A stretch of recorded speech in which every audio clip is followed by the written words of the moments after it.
في سنة 1937 في قرية منعزلة عن المدينة في شمال بريطانيا اسمها هولمراك. كان في بيت قديم زي البيوت اللي احنا بنشوفها في الافلام بتاعت زمان الاجنبية، اللي البيوت بتاعتها السقف بتاعها عامل زي المثلث. كان عايش في البيت ده واحدة ست اسمها مرديس، والست دي كانت أرملة ومحدش عايش معاها في البيت غير الكلب بتاعها اللي هو اسمه روكي. في يوم قررت تروح فيه مستشفى البيطرية، واليوم ده كان برد جدا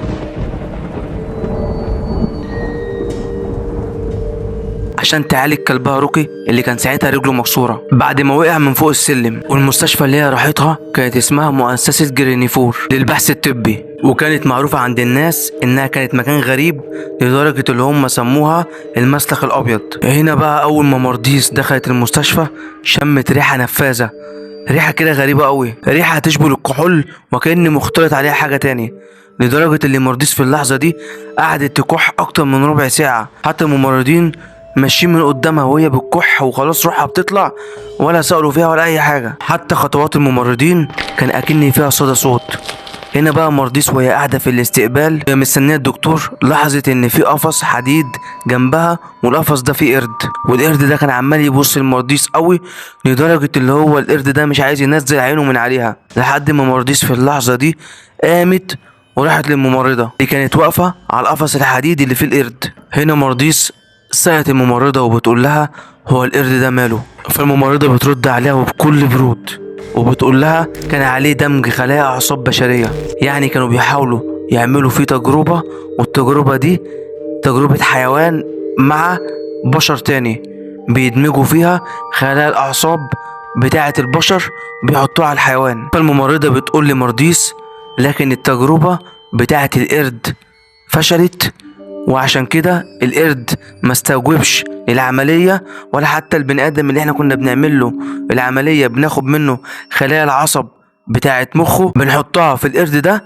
ما نفعتش برضك، واحنا بكرة هنتخلص من القرد. هنا مرديس صعب عليها القرد قوي، كمان ان المستشفى خلاص هتعدم القرد. هنا وهي مرديس بتتكلم مع الممرضة حصل في اللحظة دي حاجة غريبة قوي، ان القرد في اللحظة دي كحة غريبة اكني راجل كبير كح مش حيوان. فمرديس قالت للممرضة هو انا ينفع اخده؟ لها ممكن تاخديه بس عن شرط هتكتبي تقرير ان هو هيطلع على مسؤوليتك، عشان لو حصل حاجة انت اللي هتشيل المسؤولية. مرديس وافقت ومضت على التقرير بالتعهد ان هي خدت الحيوان ده على مسؤوليتها الشخصية من المستشفى، ان المستشفى مش مسؤولة على اي حاجة هتحصل بعد كده. مرديس خدت معاها القرد البيت سمته الفا. في الاول كان بيفضل يبص لها بحنية وكان على طول بيفضل يلف حواليها، لدرجة كان ساعات بيخليها قاعدة بيفضل يحضن رجليها، وكان بيجي ياكل من ايديها، لدرجة اللي هو لو في يوم من الايام ما كلش من ايديها كان بيتقمص وكان بيفضل قاعد كده زعلان على طول. وهنا الست مرديس استغربت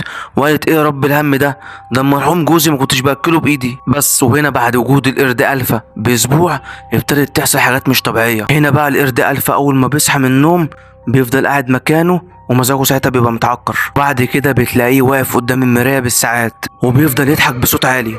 وابتدت مرديس في اللحظة دي تسمع أصوات مش طبيعية أكن صوت طلاسم أو صوت ترانين. والكلب روكي كان على طول بيبقى مع مرديس، لا إما في الأوضة لا إما في المطبخ لا إما في المشاوير، مبقاش يحب يقف في الفيلا مع القرد ألفا. يوم من الأيام كانت مرديس قاعدة في الصالة من تحت الفيلا هي وروكي، وفجأة كده روكي يمشي من جنبها يطلع على السلم ويطلع في الدور التاني ويخش أوضة ألفا. عدى ربع ساعة، عدى نص ساعة، عدى ساعة، لحد ما مرديس بالصدفة بتنده لروكي مفيش أي حس ولا أي خبر، لحد ما طلعت الأوضة وبتبص على روكي في الأوض ما لقيتوش برضه في الأوض، قالت تخش تبص عليه في الأوضة اللي فيها ألفا القرد. هنا بقى كان ساعتها الصدمة وكانت المفاجأة. فهنا بقى لما مرديس دخلت الأوضة اللي فيها ألفا لقيت روكي الكلب بتاعها ميت. هنا مرديس صوتت عشان كانت بتحب الكلب ده، والكلب ده عشرة طويلة معاها، خدته وجري بيه راحت بيه المستشفى البيطري اللي هي خدت منها القرد بتاع ألفا. لكن الدكتور في اللحظة دي قال لها الكلب مات بالسكتة القلبية. مرديس زعلت وعدت الأيام، وفي يوم من الأيام وهي قاعدة بتشرب كوباية شاي سمعت صوت راجل من أوضة القرد ألفا. وهنا بقى سمعت صوت حد بيقول مرديس انت شكلك نسيتيني، أنا لسه موجود بس مش حر. راحت قامت من الكرسي مفزوعة، حتى كوباية الشاي اللي هي ماسكاها في ايديها وقعت من الفزع اتكسرت. وهنا مرديس اتخضت وقلبها قعد يدق، فقالت لا انا هطلع اشوف في ايه، يمكن في حد بيعمل فيها مقلب وفي حرامي بيسرق من الفيلا حاجات. وهنا مرديس لما كان معاها البندقية بتاعت جوزها خدتها معاها وهي طالعة على السلم، واول ما فتحت الباب بتاع القرد لقت القرد واقف قدام المراية عمال يبص لها ومفيش حد معاه في الأوضة. لاحظت إن القرد وشه كان متحول، ده حتى عينيه كان لونها أبيض قوي، لدرجة إن بشرة وشه وبشرة جسمه ابتدت تتحول وبقت سودا قوي. فمرضيش شافت كده، فبعد كده دخلت الأوضة عندها وابتدت تنام. لما نامت صحيت تاني يوم ولقت حاجات غريبة قوي على الحيطان عندها، لقت مرسوم طلاسم ومرسوم اشكال ومرسوم حروف غريبة، لدرجة اللي هي لقت رسمة فيها مثلث وفي النص فيه عين. ابتدت تترعب وتخاف، بس ما كانتش عارفة ايه اللي بيحصل او مين اللي بيعمل كده. المشكلة اللي مرديس